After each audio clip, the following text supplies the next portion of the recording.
And Donald Trump has ruled out sending US troops to Ukraine to enforce a potential peace deal with Vladimir Putin. However, he did say that Washington may be willing to provide air support to Ukraine. Trump signaled that US air support and European ground troops could form part of security guarantees for Kyiv. Now, talking to Fox News, the US president revealed that European allies are ready to put their soldiers on the ground to back Ukraine's security. Trump claimed that France, Germany and the UK want to have boots on the ground, adding that US would be willing to help them, especially by air. Now, talking about America's unmatched dominance in the skies, Trump said, and I'm quoting here, "Nobody has what we have." However, the US president made one clear declaration: no US troops on the ground. Trump told Fox News, I'm quoting again, "You have my assurance and I am president." The White House also underscored Trump's assurances.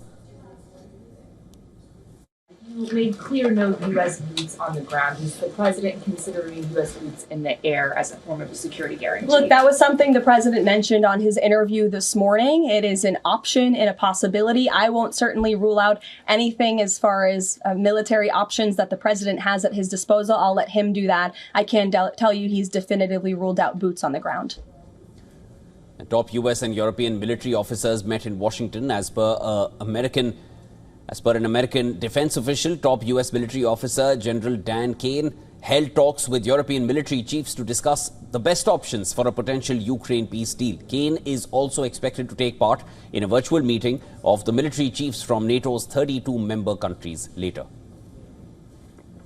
Trump also discussed the potential bilateral between Russian leader Putin and Ukraine's Zelensky. Trump said that he thought it would be better if Zelensky and Putin meet without him.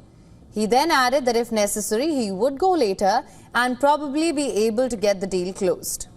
The Kremlin has not yet said whether Putin has signed off on Trump's push to arrange direct talks, but the White House insisted that Putin has promised Trump to have a direct meeting with Zelensky. The president has spoken to both leaders about this, and both leaders have expressed a willingness to sit down with each other. And so our national security team will help both countries do that. The White House has said that it is looking for options to hold a possible meeting. French President Emmanuel Macron has pitched Switzerland as a neutral ground for talks. Switzerland has said that it won't arrest Putin if he attends. Another potential site for a follow-up three-way summit, including Trump, is Budapest. According to a White House official, Trump has dialed Hungary's Viktor Orban regarding Ukraine's talks with the European Union about joining the bloc. And sources close to the discussion say that Russia is pushing for its own capital to host a Zelensky-Putin summit. However, reports suggest that Zelensky has turned down that proposal. Meanwhile, Russia has warned that any solution must also protect its own security interests and has ruled out Ukraine joining NATO. It also suggested that territorial changes are often an essential component of conflict resolution. Yes, that is one of its results. Territorial changes are often an essential component of conflict resolution. There are many such examples. Russia currently occupies about a fifth of Ukrainian territory. Lavrov, Foreign Minister of Russia, also suggested that any peace talks should begin at expert level and then progress gradually.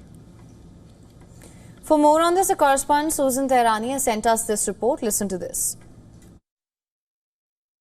President Trump said that he believes that it's better for Ukrainian President Volodymyr Zelensky and Russian President Vladimir Putin to first hold a bilateral meeting without him after what he called a, quote, very successful discussion with Zelensky.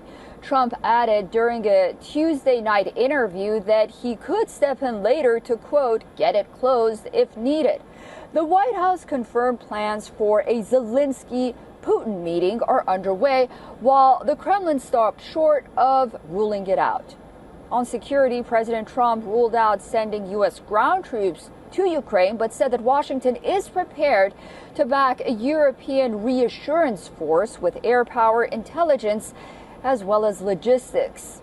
That could include American cargo planes, surveillance drones, and air defense systems supporting European troops led by the UK and France.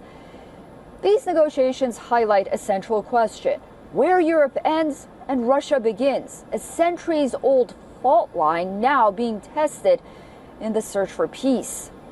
Susan Tehrani reporting from New York for WION World is One.